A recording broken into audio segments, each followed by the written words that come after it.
What's going on? How y'all doing?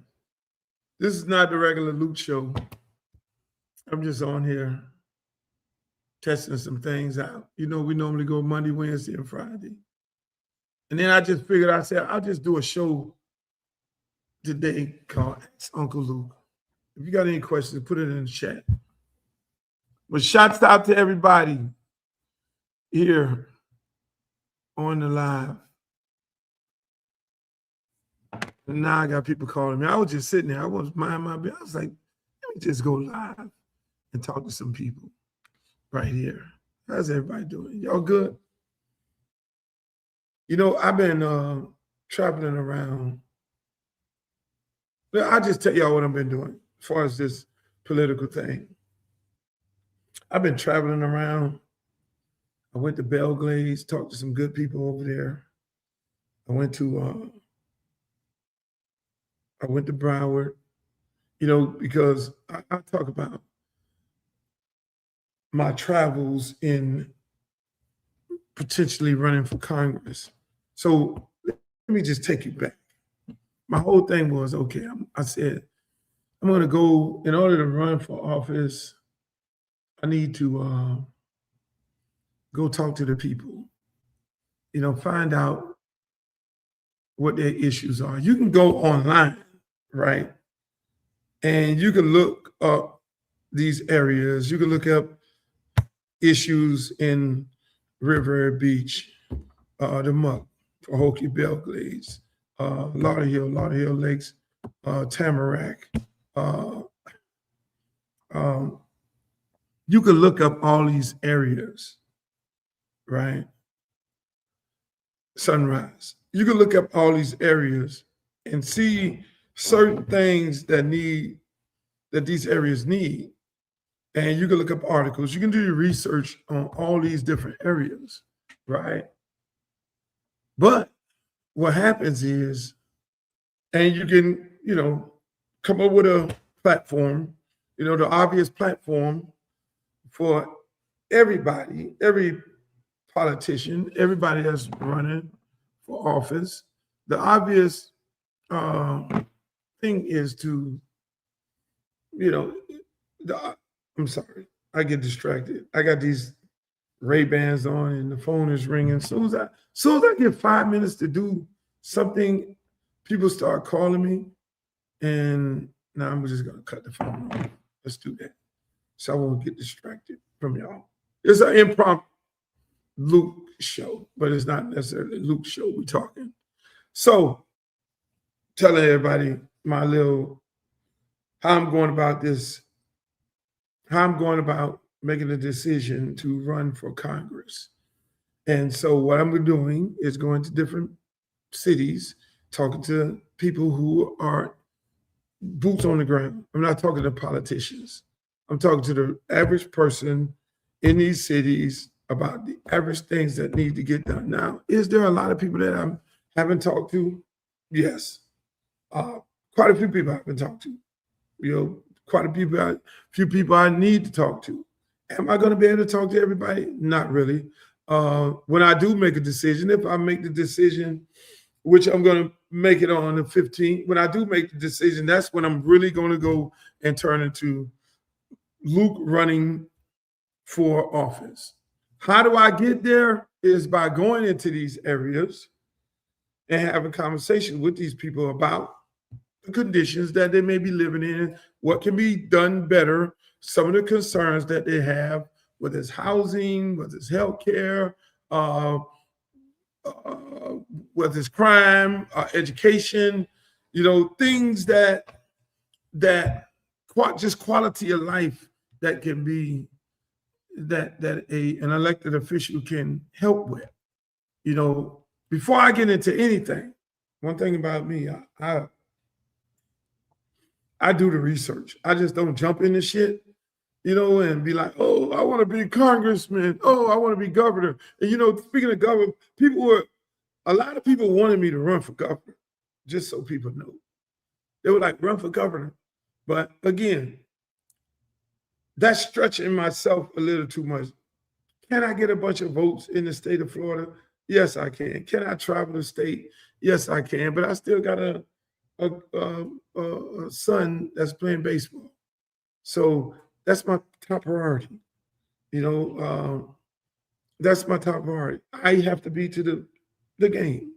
I got to be to practice. And so this makes more sense. And when you stretch yourself too far, it's a much more difficult race, obviously, and a much more difficult situation. In this district, CD20, is damn near 70% Democrat. I mean, you know, you got large African American, large Caribbean, large Haitian, large Jamaican, large, you have white, you have 20 some percent Hispanic. And, and the crazy part about it is it's like a melting pot. The district is a clear reflection of what South Florida is that most people don't understand, which is crazy because when you look at it, from a constituent base, I'm half Jamaican. My dad is Jamaican. My mom is Bahamian. You know what I'm saying? I've coached in the last 7 years at Miami Edison, which is probably in Little Haiti. You know what I'm saying? And do so much work in that community and getting these young Haitian kids to college. So it's like a win-win. It's a win-win situation, but the work has to be done. And I was talking the other day on my podcast about this. I was talking about they need to have, in order for you to run for office, I think they need to put a criteria, I think they need to put a criteria of how much community service you've done. You need to have done so many community service hours before you can run. I think that needs to be a part of qualifying. I really do think that needs to be a part of qualifying, because what happens with a lot of politicians and people running for office, what normally happens is the person that has the most money ends up winning the race. That's why when you do hear Crazy Trump talking about a lot of things, in my opinion, Crazy Trump, he'll sue you if you defame him. It's a joke.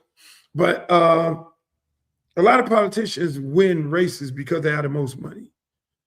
They can go and pay off all the pastors. They can buy all the advertising on the radio. They can go and buy all the posters and have signs up everywhere you turn, every corner you turn. They got all the money. They got the mail coming to your house.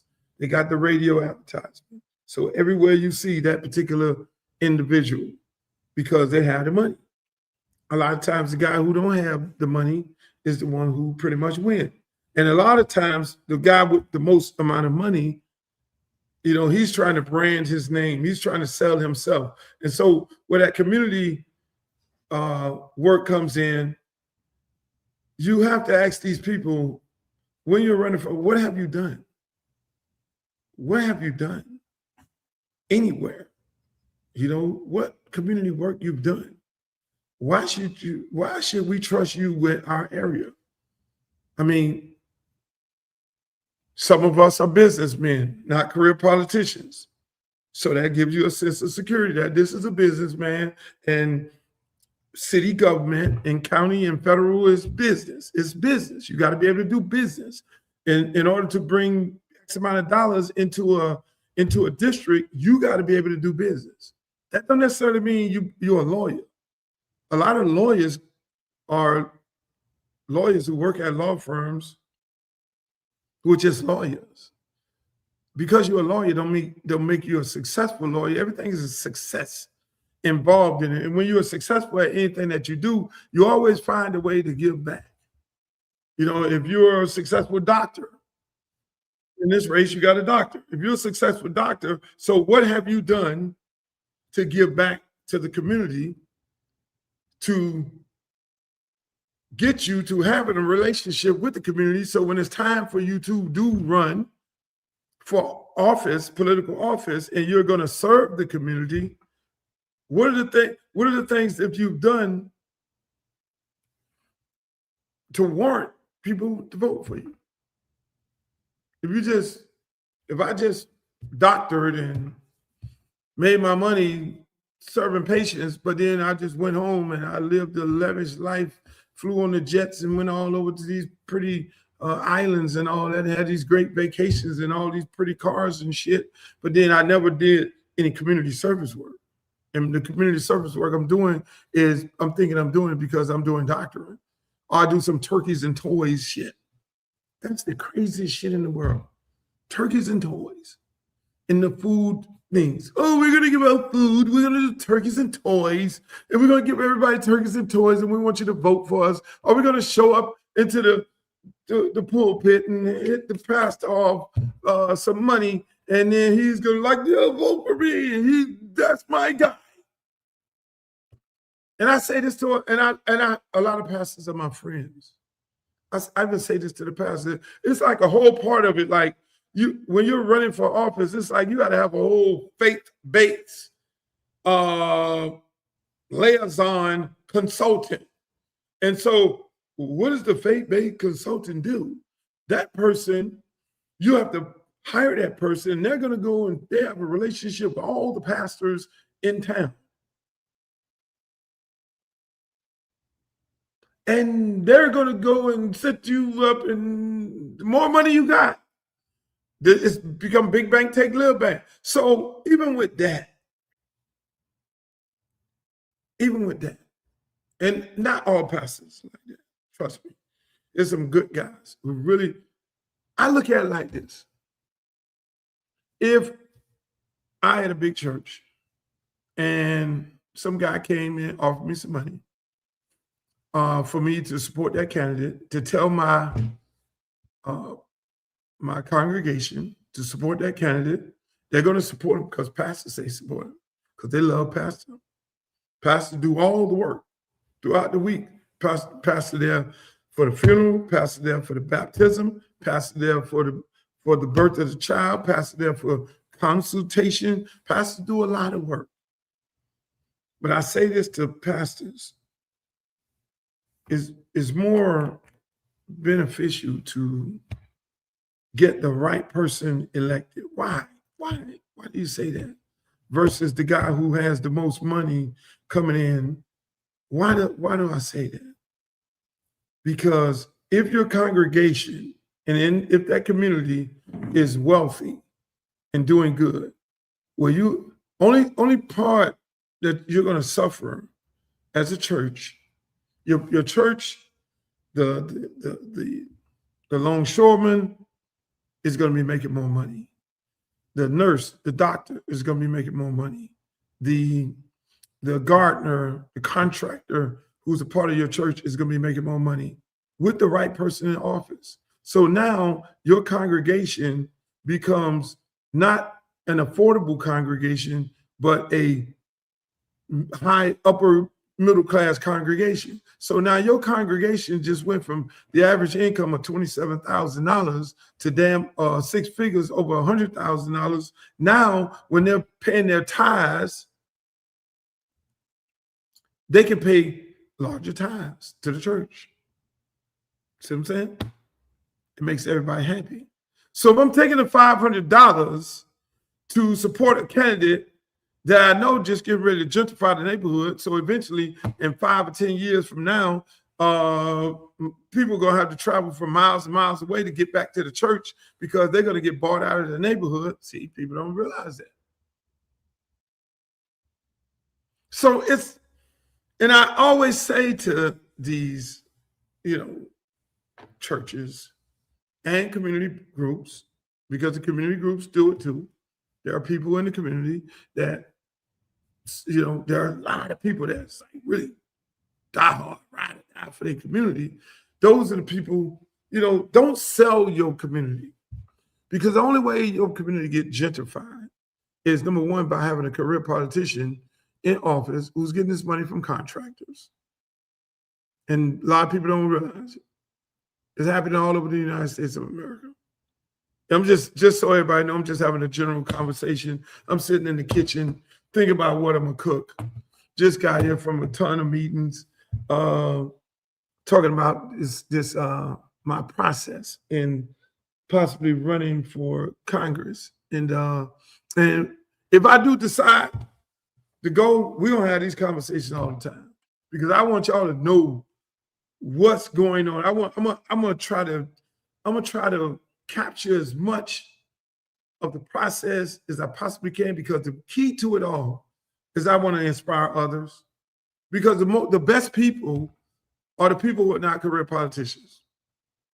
The best people to run for office is the average person like yourself. You got ideals of how you need your community to look. You got ideals of what can be better for your schools. You got ideals of what can be better for your parks. You don't get involved, that don't happen. You ride down the street. I go in some neighborhood, ride down the street, and in the middle of the road is a lot of grass. The trees ain't trimming shit. You know what I'm saying? And people live here, live there. You're paying taxes. Send the fucking city manager a letter. Hey, city manager, how about cutting the grass in the middle of this road? How about trimming the trees? How about beautifying the neighborhood? How about in Christmas time, I need lights all down the street? They have the money. But it goes back into that person who you elect, because that person who you elect is supposed to be the person ride down the street and see the grass ain't trimmed in his district or her district, and the trees ain't trimmed and the lights are out. That fucking elected official that you put in office is supposed to see them things before you see them things. So a lot of times we get the wrong person.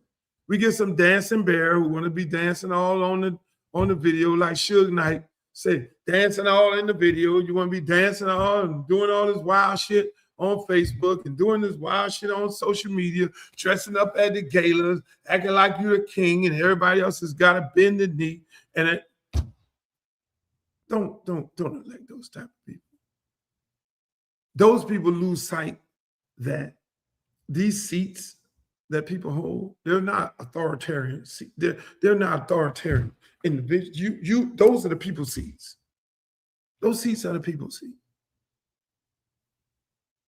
If I run for office, that's the people's seat. It's not my seat. I would sit in that seat if I run and be elected, and I always know I don't need to be reminded that I work for the people in that district. And that's what I always did. I mean, Liberty City Optimist, I work for the kids there. So we go and renovate a 28-acre park. We go from commissioner to commissioner to commissioner. It wasn't one. Damn near a 10-year process. And sometimes things take that long. You got commissioners dying. You got commissioners going to jail. You got commissioners getting reelected, coming out of jail.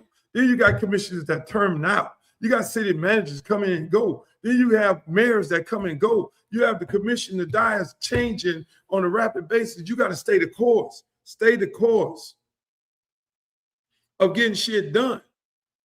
You know what I'm saying? And reminding, because every politician, when they change, for instance, if I run in this race and I win this race, Sheila is not getting ready to tell me what the fuck she was doing. There's no such thing as a transitional team. Oh, what I was doing and what we was trying to do then, you have to know what the people, those are the things that we were doing, and these were good and these were bad, and we need to expand on this. They don't do that. They'd be mad as fuck that you beat them. It's not a peaceful transfer of power like it should be. So you got to get in to know what the hell going on and know the people before. That's why what I'm doing is I'm going to all these neighborhoods and I'm talking to people on the ground floor. I was just at a place where they made beer, and I'm talking to the beer owner.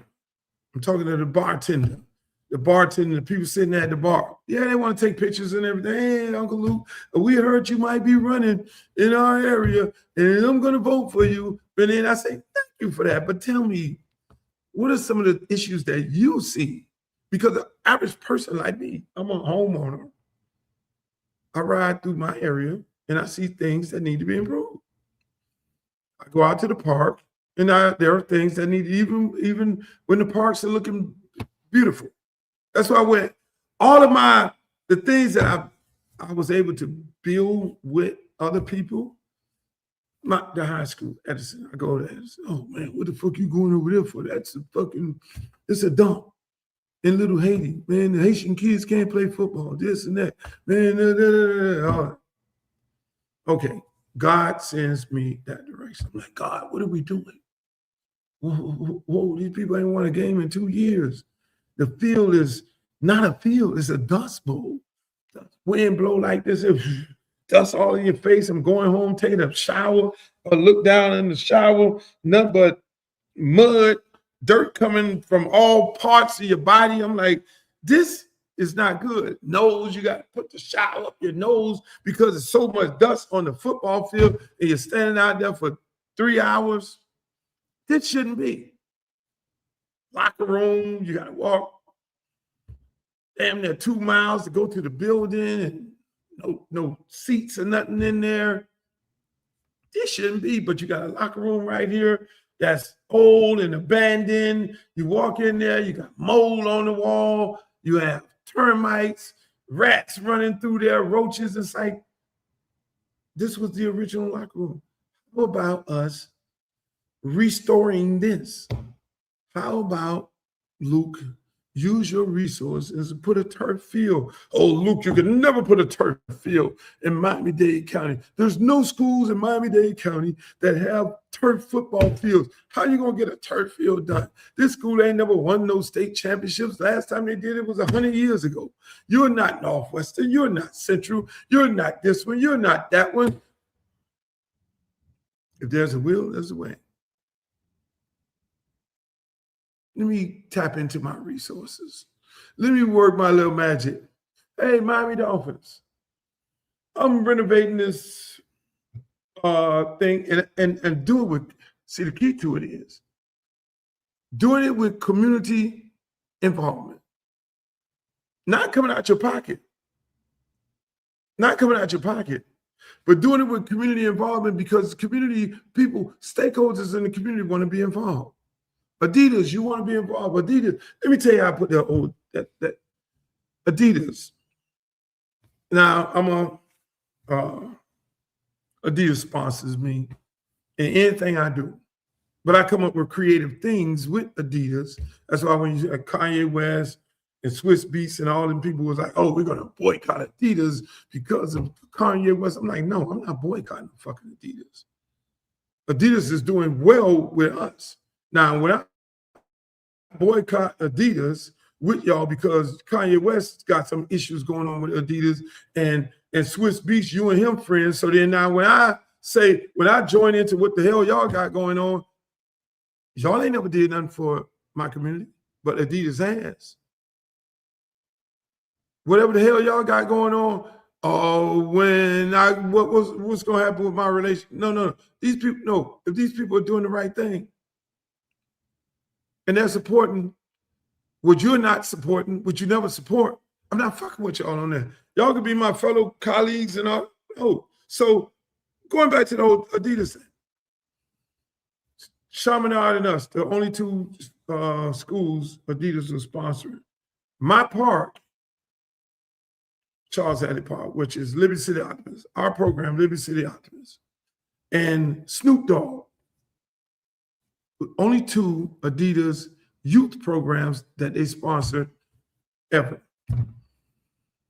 We're the only two. Mind you, they're North American company. They're mainly European soccer and all that. Not really heavy into football here, but soccer. We built this relationship with them, me and Snoop Dogg. So they sponsored the park. Anything, Luke. Great relationship with him right now. I get on the phone, call the president of Adidas right now. Hey, man, we chop it up, talk trash, and what the fuck you need, whatever you need. Okay, hey, man, I need to get a football field out here. This is what we're doing in the community. Let's do it, Luke. People came in and put $2.5 million football field. Super Bowl was down here the same year. They did all the events at Miami Edison on the football field that they built for the kids of the community. That's because of relationships.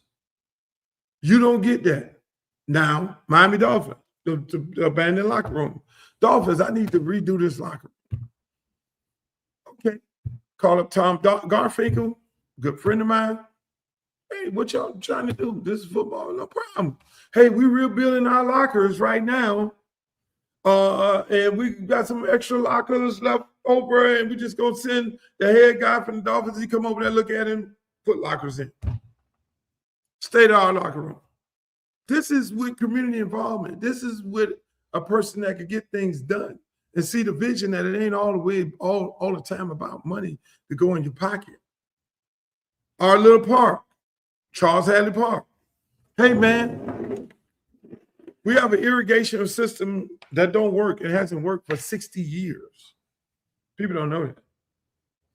60 years, the irrigation system don't work. Let me plug it. I gotta plug this computer up before it dies. I'm in the kitchen. We're just having a conversation about what you need to do, I think. If you're trying to run for office, you gotta be able to do things. Never been done. 60 years. The irrigation system ain't working. Dust bowl at the park, all this, everything. Hey, started out, my career died down. We started my youth program over 35 years ago, maybe 37, I lost count. Sam Johnson came to me and said, hey, Luke, man, I want to help. I want you to sponsor my baseball team. And not mind you, just the park, my local park. I'm booming. I'm 2 Live Crew. I'm all over the country. I'm big time. I got all these groups. I got H-Town. I got Poison Clan. I'm jumping. I'm hot in the motherfucker. I got Big Team Disco over here, nightclubs, Strawberries, Luke's on the Beach. I'm just another club in Pensacola. I'm booming like a motherfucker. Hey, man, I want you to, can you sponsor this little football team, the baseball team? Yes, I got you. But under one condition, because I'm always going to give somebody some work to do. Under one condition, because I was a kid that was bused in Miami Beach from Liberty City. And on that Miami Beach that y'all like to go to, that's why it's sickening me to my stomach when LeBron James say, oh, I'm going to take my talent to South Beach. It's sickening me to my stomach. Now, mind you, I went to high school over there. I went to junior high on Miami Beach. But when I went to junior high over there, we had to be off the beach at 6 o'clock or you would go to jail. One of the most racist cities in America. And still to this day, they still have a long way to go. Even though they elect every year a Democratic mayor, but they still got a long way to go with how they treat African Americans. That's a whole other story. But I'm being bussed over there every day.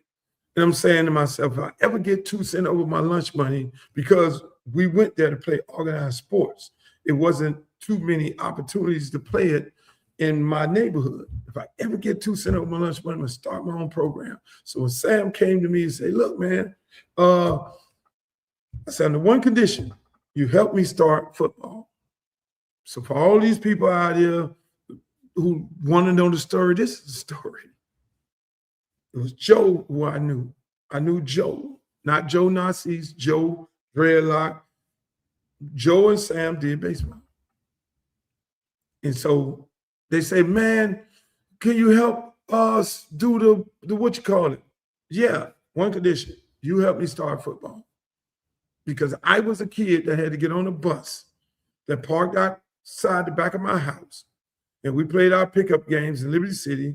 And we got on the bus, 5 o'clock in the morning, drove our ass to Miami Beach, a place where they didn't want us, only just want us to play sports, to play football and baseball. That's all they want us to do, to make their sports better. We play at Nora Optimist. My coach, Alex Medina, shouts out to him, I love him to death. Neham ran the program. So I watched how Nora Optimist ran. I watched how my high school football coach at Miami Beach and Ida Fisher, how they operated. I was sitting there, when they had the Marriott boat lift, when the Cubans came to Miami and they started integrating or migrating into the schools. And one of my best friends was a kid who just got off the boat, was named Jose Amador. So I saw all this shit. But mind you, I'm always thinking, because my daddy, Jamaican, And my uncle, Stirrup, if you go look at the history of Stirrup, his name, Ricky Stirrup. It's my uncle, who I stayed with on the weekends, who wouldn't let me look at cartoons when you read my book, Stirrup. And if you look Stirrup up, that was our family who came, to the original folks to come to Miami, the Bahamians, and built Miami. So if you go down to Coconut Grove, you'll see Stirrup, one of the first millionaires, built Miami. So I would be taught by my uncle of his brother, and they would teach me the rich history of Miami. They would teach me Black history. Then I got this daddy that's Jamaican. So, you know, if you Jamaican and Bahamian, politics is deep. That's why Jamaicans and Bahamians vote at 100%.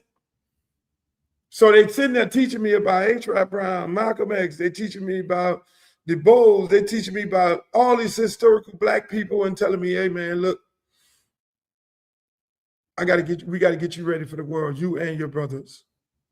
Because what y'all going to be facing 30 and 50 years from now when y'all get our age, it's going to be totally different. You're going to be facing a group of people, because right now, we are one. Back then, now mind you, I'm 65 years old. I just look cute. And when I get a haircut today, I'll even look more younger. It's like what you guys gonna have to deal with when you get our age is gonna be totally different. Y'all gonna have invisible chains. They're gonna change your mind. You're gonna be enslaved and you're gonna be in chain and you ain't even gonna know it because they're gonna be invisible. I'm like, what the fuck y'all mean invisible? Say, yeah, they chained us. We couldn't ride in certain neighborhoods. Right now, they chained us, and this is where we're at right now. We're at a great place. But you guys in the future are not gonna be here. Y'all not gonna be in the great place that we're in right now. Your generation of people are gonna be, because right now, I'm like, well, why do you say that? Because right now they're trying to integrate. As soon as you hop on the bus and go over to the white neighborhoods to get educated and go over here and everything, then you're gonna learn the white way of life. And when you learn that way of life, you're gonna stop spending money because it's about the dollar. You're gonna stop spending money in your own neighborhood with your own people, and you're gonna end up spending money with them. And so you saw it. We started buying Tommy Hilfiger and shit. Then we started buying Louis Vuitton. And then Tommy Hilfiger was like, oh yeah, my shit ain't for Black people. And then it became Tommy Hill nigga. And so on and so on, just use that, in my opinion, is what it is. So as a block, we lost a lot through integration. We lost our way, we lost ourselves. And if you haven't been educated by good old people, you really don't know who you are, which is sad. You really don't know the power that you hold. You really don't know that we pull as a people, we pull ourselves up by the bootstrap. Ain't nobody gave us nothing. They wanted us to think that they were giving us something. They wanted us to think that they were giving us welfare, housing. We got away from that shit and we started buying our own house. So we have grown as a people, but the dollar don't circulate in the Black community the way it used to circulate back in my uncle and my daddy days. Because you went to the beauty salon, you went to the barber shop. Okay, the dollar then circulated to the store, the corner store. Then it circulated to it was Champ Burgers before it was Burger King. That was owned by fucking Muhammad Ali. It was the chicken restaurant. It was circulated. Then you start seeing the Asians come in with the chop sueys and shit like that. Then you start seeing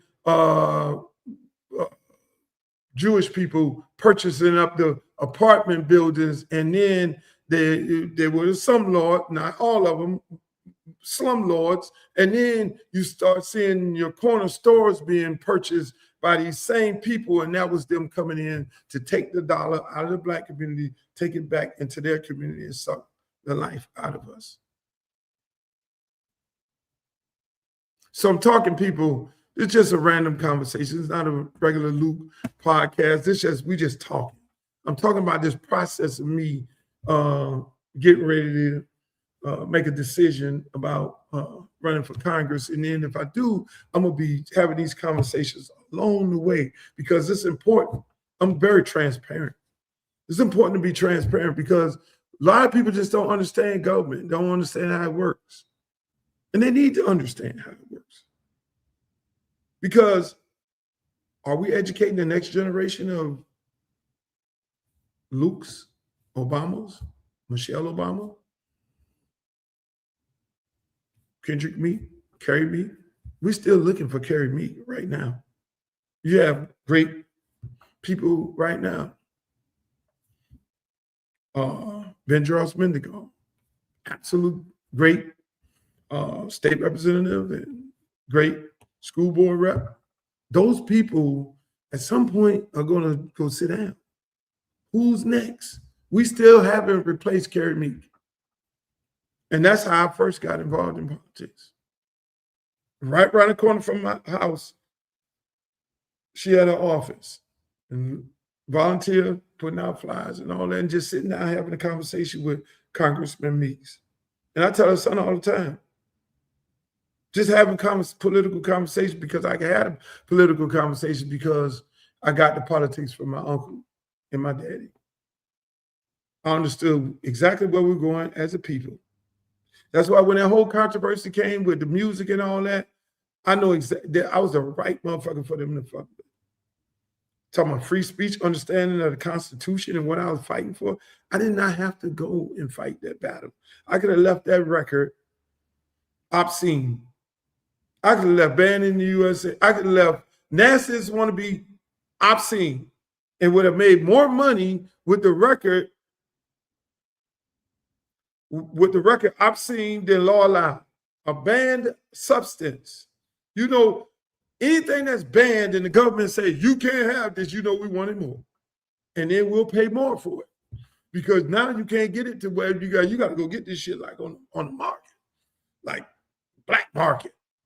Shit, that record now costs $200 to get. If it stayed banned. No. I looked at it from the standpoint of this. I said, why am I fighting this fight? Because of the teachings of my parents, because of the thought of these invisible chains, because of the fact that I know there's me in the present, but who does it affect in the long run? So I'm the only one up here doing this explicit lyrics on this record. Me, Two Live Crew, we the first ones. I done created this parental advisory sticker. They said, fuck that, we still coming at you. I'm like, oh, we separated. We're doing a clean and we're doing a clean and a nasty version. Oh, fuck that shit. You're still nasty. We still want this band because you're not affiliated with a major record label. You're not affiliated with Warner Brothers, CBS, nobody. You're a standalone motherfucker from Dade County, Miami, Florida. And what you're going to do is you're going to screw up the business for us because you're going to inspire other blacks like yourself to want to own and operate their own company, which I ended up doing. Because before me, there was no LaFace, there was no Bad Boy, there was none of them record labels. All them guys was happy to be on a record on CBS and Warner Brothers. There was Def Jam, yes. There was Enjoy. Majority of them wanted to be on, and Def Jam was on fucking what, CBS or something, Sony or one of them. You're going to inspire a whole generation of other black artists to want to own and operate their own shit. Yeah. So we got to shut this motherfucker down. Get on the phone call, make some calls. Hey, man, put this dude in jail. So I know it wasn't about the lyrics because the lyrics, the samples we were using from Leroy Skillet, comedian, Dolomite, comedian, Red Fox, comedian, Aunt Esther, all these, and then I'm looking over here. What the fuck? They got why they fucking with me when they got all this? They got Hugh Hefner. Hugh Hefner. Hugh Hefner. Think about this for a minute. Got all the naked parties, allegedly have all the naked parties up at the Playboy Mansion with all the Playboy bunnies running around. People in the pool doing all this wild shit in LA. What's the difference between Hugh Hefner and Puff Daddy? They ain't just started Epstein Island. Well, Hugh didn't. I don't think Hugh ain't had no little girls. You know, but yeah. So I'm thinking, you got the Playboy, you got the magazine, you got Larry Flint. You know, they went after him. You got these magazines with all the people in there, all this wild shit. You got the Playboy channel. You got all this adult stuff. You got this other comedian, this white comedian, running around with his shit. And I'm saying, there's got to be something different. This can't be about lyrics on a record. No, they were trying to shut me down because they know I was inspiring others. And so after me, everybody else said, fuck that. We want to own our own label. We want to be like Luke.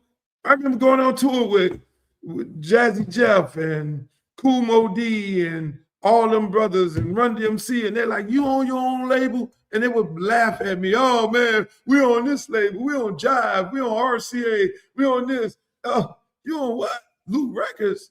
And then I sit them motherfuckers down before the concert. We all sit around and go to talking. And they started out laughing. And then you see the smile come off their face real quick. You what? I was like, yeah. So in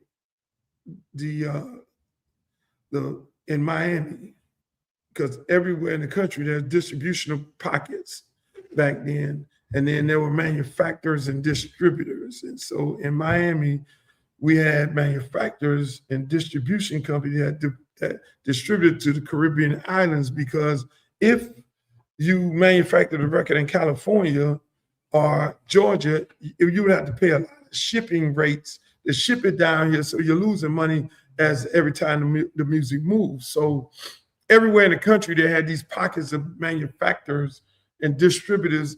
And so here in Miami, they had these manufacturers who would distribute the music to all these Caribbean countries. And they would make the records dirt cheap.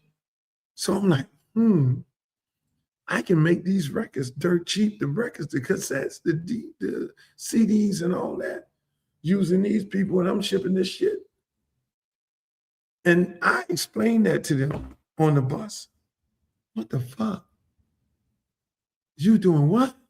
I'm like, yeah. And you making what? Well, I'm paying 25 cents for an album and selling it for $5. How much money are you getting on your RCA contract? I ain't seen no royalties because they say I'm still not recouped. I said, so I can sell 25,000 records, and the amount of money I make off of 25,000 records, it's going to take you to sell damn near $1 million. The boy's face like cleaned up real quick. What the fuck? It was like, yeah. So y'all sitting there laughing and y'all think it's all great to be a part of these corporations. Then before you know it, them dudes came off tour a couple times. This Source magazine had me on the album, so talking about what I was doing, how I was doing. Everybody inspired a whole generation. Man, I went on my own company. So then now the major labels had to then modify. It was like, we had this motherfucker. We'd have put his ass in jail. We'd have been this. Yeah, they did put me in jail. If we'd have stopped him, if he didn't win, yeah, but you can't beat me. Did it cost me a lot of money? Yes. Did I get blackballed out of the industry? Hell yeah. Because I was going against the grain. A lot of people hated me. Sylvia Rome, I remember doing a deal with Atlantic Records. and Sylvia Rhodes was the black lady, was the top executive. I just seen them give her an award on the Grammys the other day. And if you saw my finger gesture once they called her name, it wouldn't have been cute. Because I went around the corner and asked that black lady, I said, will you support me before I sign this contract with this company? Because I know I know you're the most powerful person in here. Yes, yeah, no problem. Oh, yes, I will. And long story short, that didn't happen. So I eventually leave Atlantic Records and all that because I really didn't have no support from the black division of Atlantic Records. All the white people loved me. So that's the whole nother, that's us not working with each other, but understanding the politics. Going to the Supreme Court is straight politics. You got to be involved in politics. When you got the Vice President of the United States calling your name on the tarmac, how do you feel about Luther Campbell and the Two Live Crew? Oh, fuck them. They need to just do whatever. John McCain, hey, you need to come here for a Senate subcommittee hearing. We need to talk about the lyrics and the music. And Tipper Gore, Al Gore, wife, put you on a fucking list. It's like, fucking with the right one. You're messing with the right one. So it's like Democratic Party. Look, you Democrat, no matter who. No, Democratic Party was the one who was fucking with me the most. Can you believe that? It was Al Gore's wife, Tipper Gore, coming after all of us, me, Ice-T, and everybody. NWA, she had us on a fucking list. All the things that you saw in the NWA movie, and you'll probably see in my movie when it comes out, or when we start shooting. Shouts out to Will Packer, that's what I'm doing the movie with.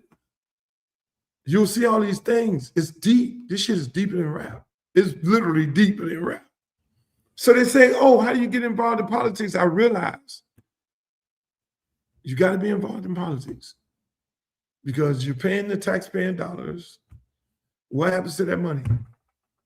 And so me and Ice Cube, we used to sit around when we was on the road. And again, we was on the road. We really didn't do shows with too many New York artists. That became separated. A lot of people got involved and they started separating us. So we were outsiders. The California guys in Miami, it was only us in the South. We would tour together and we would just sit down by the campfire and talk about shit. And we talked about politics. I'm always talking politics. I said, man, we got to motivate these young people to vote. So we came up with this hip hop to vote shit. He was doing it on the West Coast, I was doing it down there. Then before you know it, MTV hijacked the whole thing. Called it Rap the Vote, Rock the Vote. They saw us doing it. And that's what a lot of people in this industry have a tendency of doing. They'll see you doing it, and then they'll then try and come and hijack the whole idea. And then it became vote or die. Rap the vote, rock the vote, shit, all of it. Everybody just, they're making money off this shit. So we've always been involved in the political process. I remember going to Riviera Beach with Hank Harper. Hank Harper was the state representative of Riviera Beach.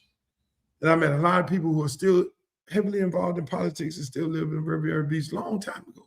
We go on Peanut Island, we just getting people mobilized, educated on the voting process, out there, signs in the streets. I love doing that shit.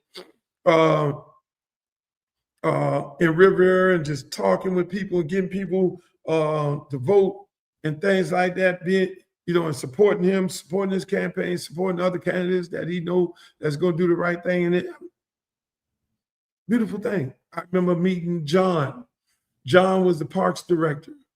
And I said, John, what we got to do is we got to get out of this Palm Beach Day kind of thing. I got this youth program here. And John was redoing the entire parks division in Riviera Beach. John on the golf course, not nice. And John is nice and retired. And that water park you see there, it was a little building. And John said, I'm going to build a water park right here. Then he got it done, up in Riviera Beach. So I love them people up there. They got a lot of things going on, a lot of beautiful things. And for this to be in that district, it's like full circle. So now, mind you, this is about 20 years ago. I'm in the trenches down there and say, John, you got to bring your team. We start this youth football program here, John, no problem. And then you're going to bring your team to Miami, and I'm going to bring my team up there, Liberty City Optimists up there, because our kids need to get out of Miami and come see some different shit and see some different kids too. And we had a great thing going on, man. And it's still to this day, I think a lot of the kids are doing that. But again, it all starts in politics. People don't understand. You got all of y'all that listen to this broadcast right now, you're paying taxes. You're spending money.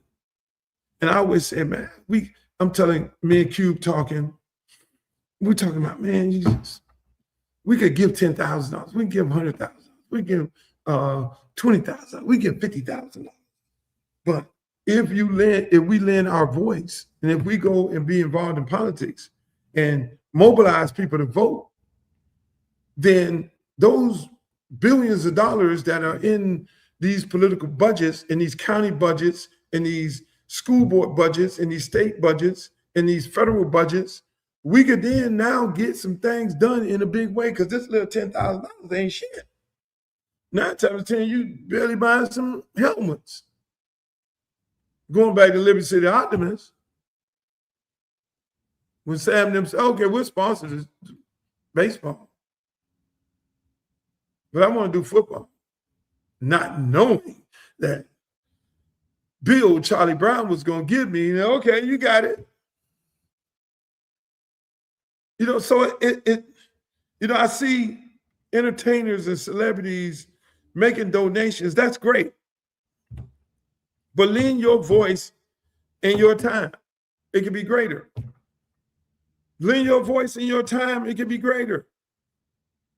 And that's what look, I got a couple dollars, but it's nowhere in the world I could renovate a 28-acre park with schools, with a fitness center, a brand new gymnasium, classrooms, a brand new turf football field, senior building renovated, entire park beautified as if it's in a Fortune 500 neighborhood. You go out there, that shit is like a Fortune, getting a baseball field redone. Marlins, shouts out to Miami Marlins.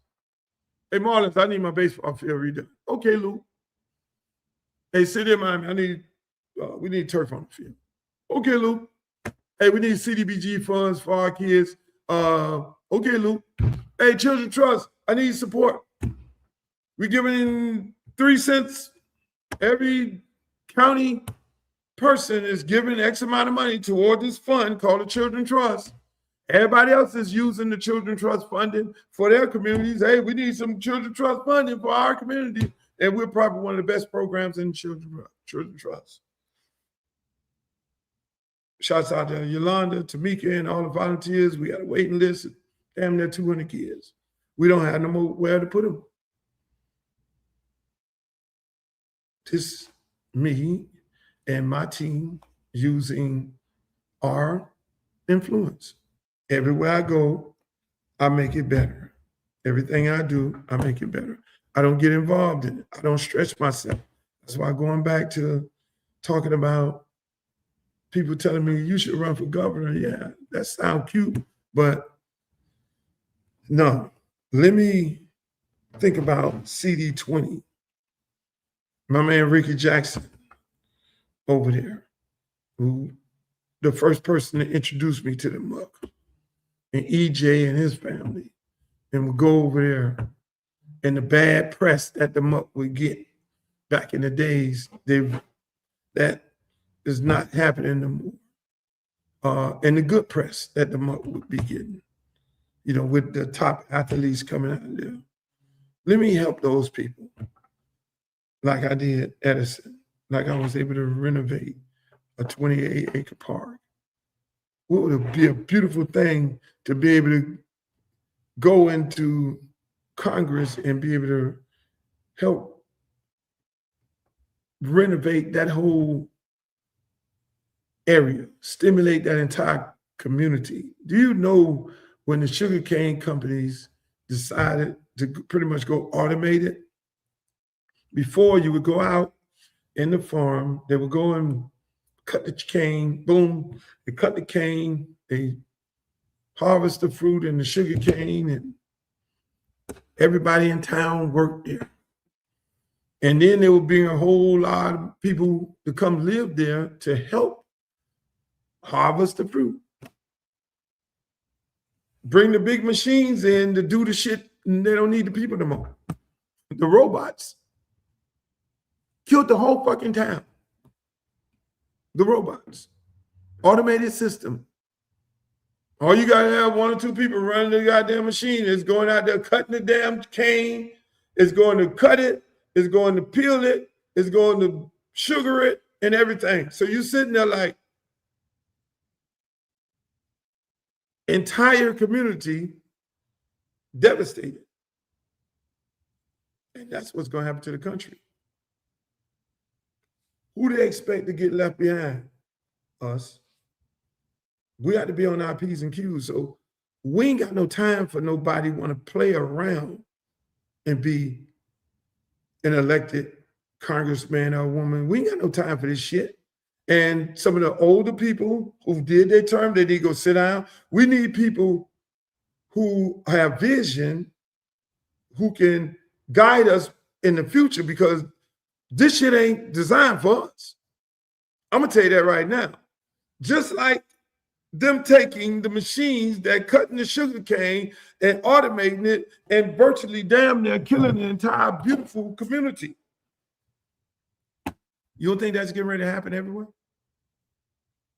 There used to be a lot of people working at the airport until they put them kiosks there. Shit, you damn near the kiosk gone. Because they didn't put the damn shit that was on the kiosk on the phone. Ain't no more tickets. Only time you go to the counter is when your flight got delayed and you need to be rebooked. Whole bunch of people lost their job. That's going on everywhere. So if you don't get prepared for what's going on in this country going forward, you can be left behind. But the beautiful part about it is this.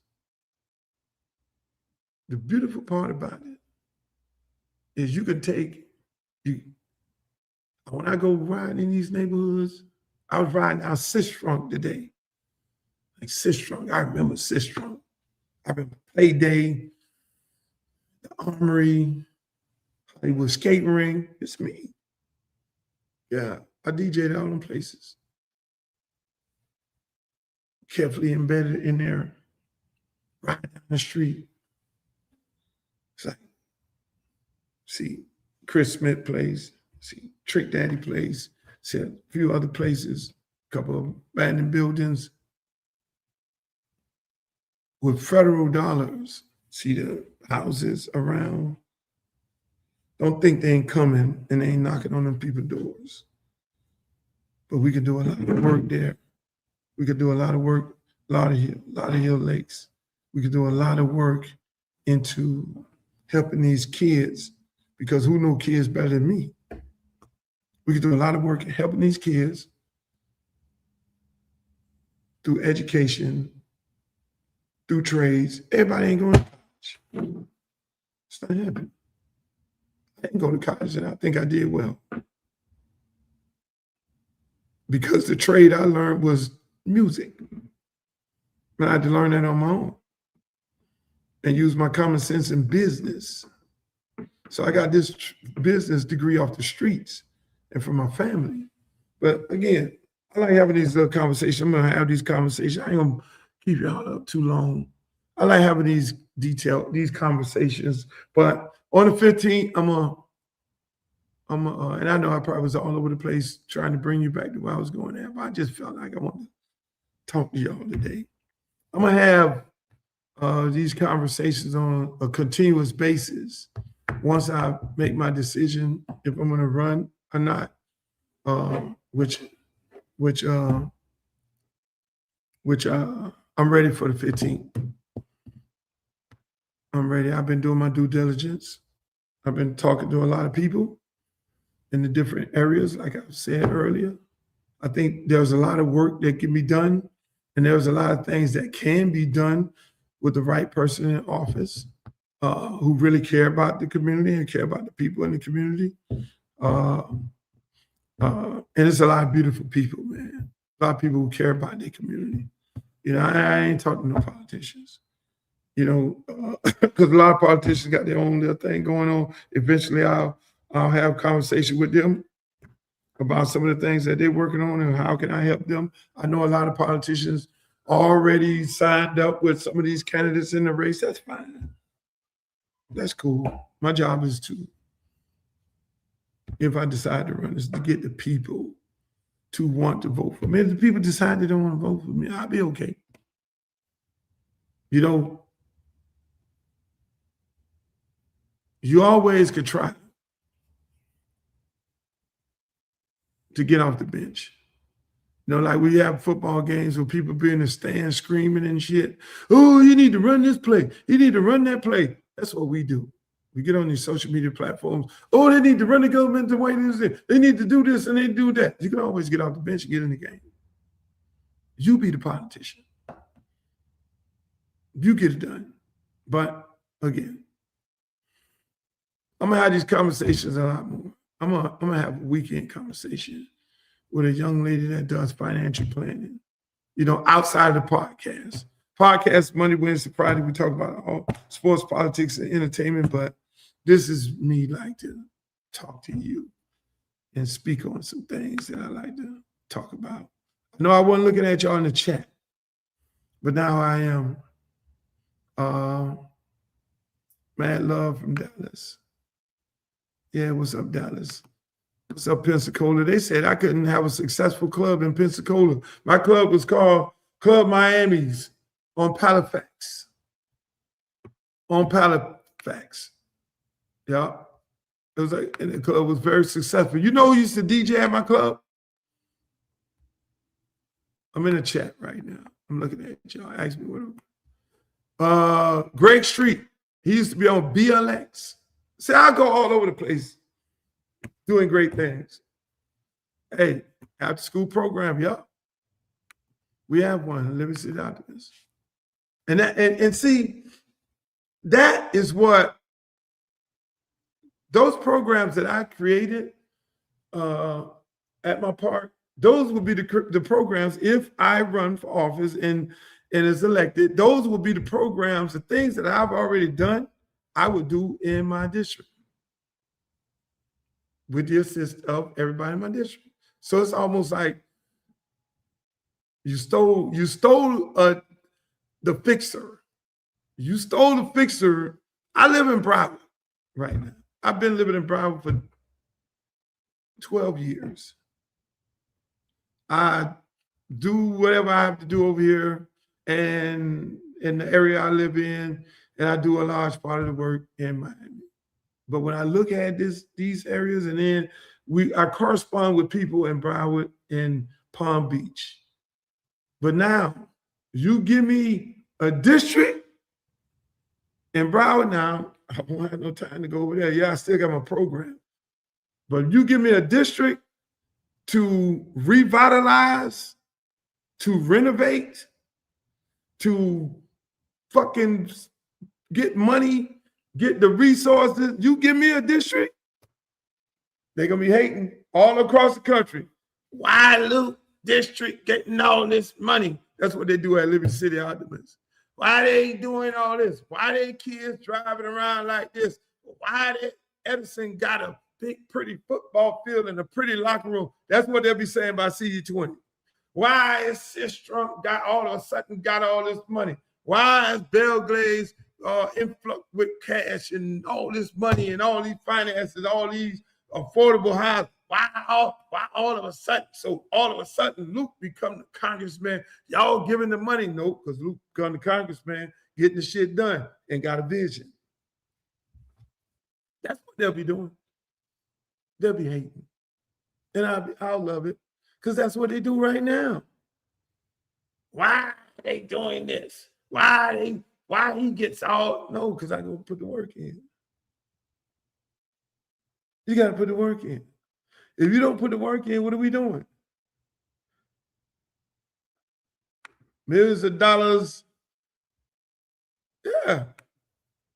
It was like, why are you doing all this? I got some more guys, some more ball players that up there in Belgrade. Why they got all these things going on? See, y'all always talking about Lou for president. No. I haven't decided that I'm running yet. I'm going to do it on the 15th. I'm doing the 15th. See that? Pac Jam. Pac Jam. They asked me. I was telling my homeboys, man, I'm going to open up my own team disco. Fuck that shit. We doing these parties in these skating rings, making these white men all this money. What about our own shit? My friends were looking at me like, huh? And then I went and opened up a team disco. We painted the shit up and say it's the Pac Jam. That's how the Pac Jam came. And we opened the doors and the kids came and we had a Pac Jam team disco to Hey. And then we went from little Pac Jam on 54 to big Pac Jam on 84. And Chico right now making all the money off Pac Jam reunions. Ain't sent me no money yet. Where's my money, Chico? Where's my money, Chico? Remember, I got you from South Miami DJs. So you need to be, every time you do a Pac Jam reunion, you need to send me a check. I'm just playing. Dallas Crew, South Miami. I'm telling you, they're going to be mad. If I run and win, they're going to be mad. Why they got all this shit in Belgrade and Pahokee? All of a sudden, y'all let Luke become the congressman. Now y'all, why they looking so good?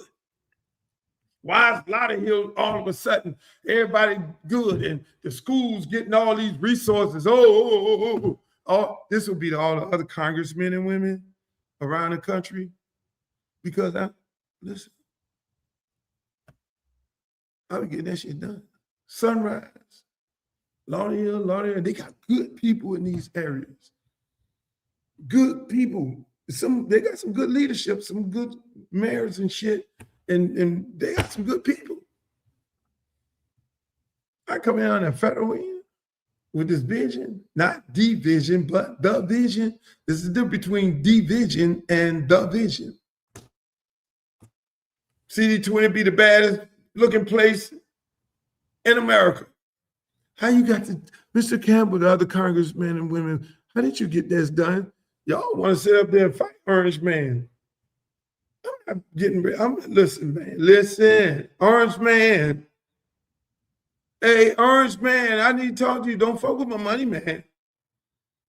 I need all these clinics open. As a matter of fact, I need more money.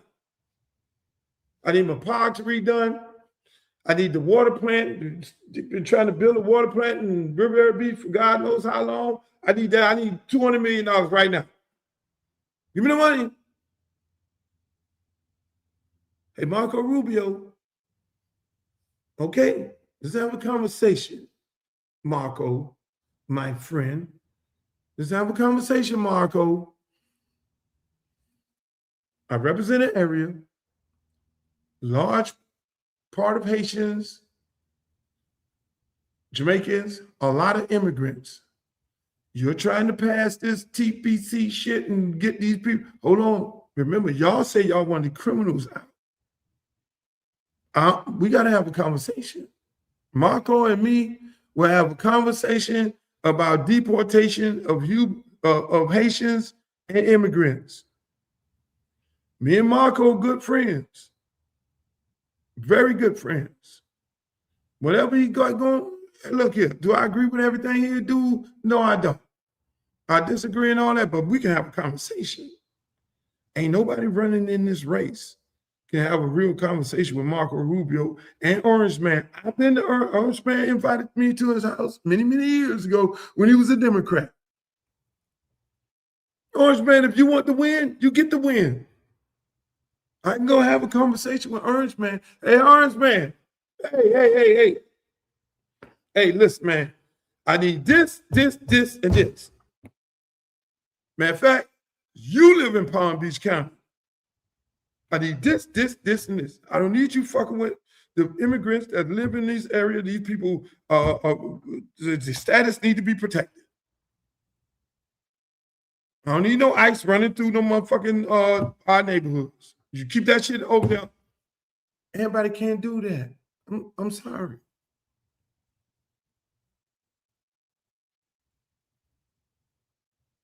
So I'm getting off here. I'll be back at my regular scheduled program tomorrow. I just came over here to chat with y'all. And you talking about trading Bam? No, we're not trading Bam. No.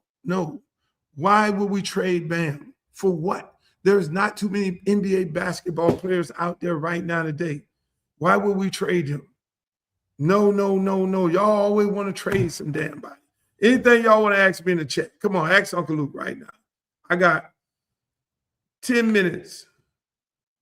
You can ask me whatever you want to ask me. Okay. If you win, I can't really see. Me and my family is moving there. If I win, you and your family moving there, goddamn right. Let's go. Because that shit gonna be beautiful. I can say I got plans right now, riding through these areas. I'm like, shit. That's man, I already see where the growth is. You know, you gotta have a vision to see, like, man, we can do this, we can do that, we can bring this in, we can bring that in, we can help this right here with the help of the people. You know, man, come on, man. What else y'all gotta ask me? Do you have new music and videos coming out? I have an app coming out. Matter of fact, I'm building an app right now, the Uncle Luke app. I haven't finished it. You actually can download it right now. You go to the App Store and Luke Records app. I'm building that app. It's not finished. So when you go there, you know, I just told y'all, people here. But yeah, new music. We're going to put some stuff out of the archives. Thanks a million. You're welcome. I don't understand why people want to get rid of Bam. Everybody always talking about get rid of good people. You don't want to do that. Pac Jam, they just had a reunion. Who else got anything? You got anything there? I'm from Mississippi. I'm coming to support hard. Okay, cool. Mississippi, we're going to need you. If I jump in this race, we're going to need everybody. Are you and Ice Cube going to do a project together? I wanted to do Players Club over. I got to call Ice Cube. Hey, Ice Cube, man, let's do Players Club. I know, you know, Dollar Bill dead, so I'll own the club. It'll be the new Players Club. If I win, I don't think I'll be able to do that. Players Club. Yeah. Hey, man. I'm going to leave y'all right now. I had a good time talking to y'all. Nice conversation. Hopefully you guys enjoyed it. Scarface, yeah. Scarface is my dude. I love Scarface to death. Bye. See you later. Good night. Make the booty go. Make the booty go. Make the booty go. Make the booty go. Make the booty go. Make the booty go. Pop, pop. Make the booty go. Pop, pop. I need some bad girls. I'm gonna let y'all hear my new song. I need some bad girls. Come on, baby. Come on, right here. You and you. Come on with that, your fine ass.